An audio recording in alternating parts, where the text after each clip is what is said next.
शुभ और अशुभ। आपने कभी सोचा आचार्य भगवंतों ने अशुभ से ज़्यादा शुभ भाव की निंदा करी? क्यों करी? अशुभ की अपेक्षा शुभ अच्छा है, और शुभ भाव तो करना चाहिए, भूमिका के अनुसार होता है, होता हो, लेकिन आचार्यों ने उसे कभी भी अच्छा नहीं बताया और उल्टा शुभ भाव की निंदा करी। जैसे आप पुण्य पाप अधिकार पढ़ो, समझ में, अभी आप इसमें ही पढ़ना आएगा आगे योग सार में, और परमात्म प्रकाश में पढ़ो तो वहाँ पर पुण्य पुण्य की निंदा करी, पाप की चर्चा ही नहीं है। तो उनने कहा कि साहब पाप को बुरा क्यों नहीं कहते? रे बोले पाप को तो बुरा सारा जगत कहता है, और पाप करने वाला भी पाप को बुरा मानता है, समझ में आया? लेकिन कोई बिरला ही है जो पुण्य को भी पाप कहता है, और पुण्य को पाप के समान माने बिना सम्यक दर्शन नहीं होता। अभी ये बात अपने अंदर देखो, चेकिंग करो, बोलो अरविंद जी, पुण्य और पाप को एक समान मानते हो कि पुण्य के कार्यों को धर्म का कार्य मानते हो?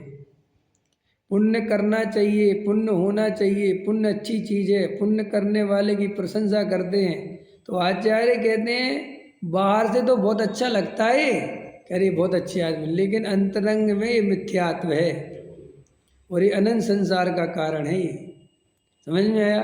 तो क्या करें? हम घर में बैठे रहें, पाप में लगे रहें? भैया किसने कहा? हमने तो कहा धर्म में लगो, ये पुण्य धर्म नहीं है। आत्मा के ध्यान में लगो, वेद ज्ञान में लगो, तत्व निर्णय में लगो, क्योंकि ये मुक्ति के मार्ग में निमित्त बनेंगे, ये पूजा पाठ थोड़ी बनेंगे। जब पूजा पाठ करेंगे नहीं, उतना ही करो जितनी उसकी ज़रूरत है, क्योंकि इन पूजाओं का अंत थोड़ा ही है। नहीं समझ में आया? वो तो रोज़ 2 बढ़ा लो, 4 कर लो, और एक स्तुति पढ़ लो, और एक स्तुति पढ़ते रहो बैठ के, उसमें है क्या? लेकिन इस स्तुति में क्या लिखा है, हमने भगवान की पूजा में क्या बोला है, इसका विचार करने का समय ही नहीं है हमारे पास। तो हम बताओ क्या होगा हमारा? डॉक्टर साहब एक उदाहरण देते थे बहुत अच्छा, कि एक अम्मा डॉक्टर के पास रोज जाती, स्लिप कटाती, समझ में आया, और बैठती घंटों, और नंबर आता और डॉक्टर कहता बोलो अम्मा क्या है? तो मेरे सिर में दर्द, मेरे पेट में दर्द, मेरी यहाँ तकलीफ होती, मैं चलने नहीं, मतलब घुटने में दर्द रहता है, समझ में आया, और भोजन नहीं पचता।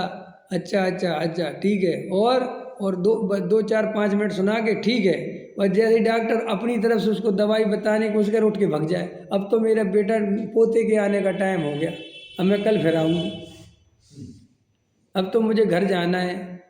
तो भैया अम्मा पहले अब तुमने अपनी सुना दी, अब इलाज कल बताना। मैंने तो ऐसे डॉक्टर साहब कहते थे पुजारी ऐसे ही है, भगवान को रोज घंटों सुनाते रहते हैं, भैया, और जब भगवान कहते कि ठीक है भाई हम समझ गए तुम्हारी बात, अब सुनो, तो कहते हम कल आएंगे, अब टाइम हो गया हमारा। फिर सुबह से फिर वही चालू होता है, हे भगवान मैंने ये गलती करी, मैंने ये गलती करी, मैंने ये, फिर अगले दिन फिर वही गलती, फिर रोज रोज क्या सुनाते रहते हो भगवान को?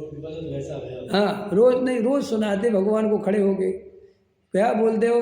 बीत राग सर्वज्ञ हितंकर, भविजन की अब पूरो आस, ज्ञानवान का उदय करो, मम मिथ्यात्म का होए विनाश। अब ये बाबूजी 15 साल की उम्र से बोलते आ रहे बात, और 65 साल के हो गए, और अभी भी मिथ्यात्व नाश नहीं हो पाया, समझ में? और अभी भी वही स्तुति फिर बोलो। तो वो कहते कि साहब अंदर में होश नहीं है। भाई हम एक बात बताओ, हम भगवान के सामने स्तुति क्यों पढ़ते, क्या कारण है? प्रभु पतित पावन में अपावन चरण आयो शरण, क्यों आए उनकी शरण में? अब लिखने वाला तो एक बार लिख गया, और तुम उसे रोज दोहराते हो। यही है ना हमारा जीवन है, क्षण भर निज रस को पी चेतन मिथ्या मल को दो। तो भैया पी लो ना, अब ये रोज रोज मेरे से क्यों बोल रहे हो?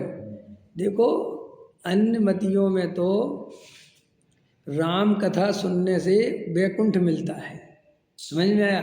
और राम कथा कहने वाले को भी वैकुंठ मिलता है। ये जैन धर्म में कोई वैकुंठ नहीं है, और यहाँ भगवान के सामने गीत गाने से कुछ नहीं होता, कुछ भी नहीं होता है, क्योंकि हमारा भगवान वीतरागी है, उसे तुमसे कोई लेना ही देना नहीं। तुम चाहे जितना गाओ और चाहे जितना बोलो, फिर भी अंतरंग में चावल चढ़ाने में, पूजा करने में, चांदी की थाली में, सोने के कलसा में इस जीव को धर्म बुद्धि है, मैंने कुछ धर्म ज़्यादा किया, स्पेशल किया, समझ में? ये देखो, ये सब लिख रहे हैं गुरुदेव श्री।